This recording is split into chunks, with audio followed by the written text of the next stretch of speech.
gasolina. Solusyon ay ayuda sa mga piling tsuper at bus driver. Sa ganitong paraan ba ang bansa makaka-recover? Nagalit na si Aling Loren, kaya state of emergency iyong idineklara. Walang imik ang kamara, impeachment pa rin ang inuna.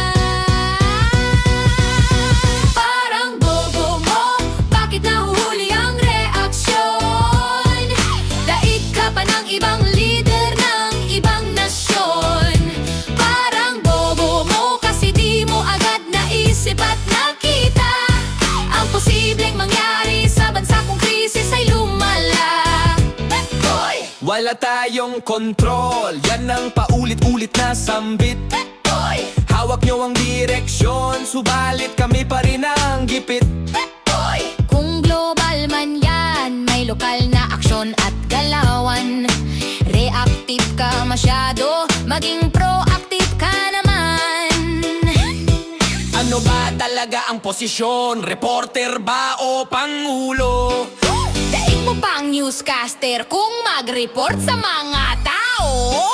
Wala naman talagang magawa upang harangan ang digmaan. Pero sana inulat mo sa bayan, mga kababayan, ito ang ating contingency plan.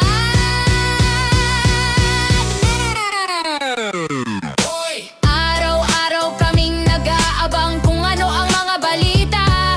Food tax, puro pabugi, ayuda ba e palang Aming nakikita lato-tato, what we cannot understand. Hey, Mr. Presidente, future of this nation is in your hands. Parang bobo mo, bakit nahuhuli ang reaksyon?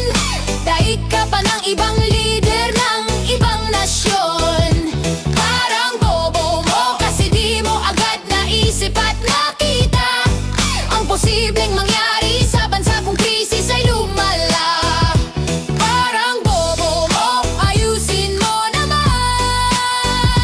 Parang bobo mo, pulburon pakitigilan. Parang bobo mo, tumidig ka sa katotohanan. Malay mo, mapayhaw at hinday sa iyong kasalanan. Parang bobo mo, bakit nahuhuli ang reaksyon?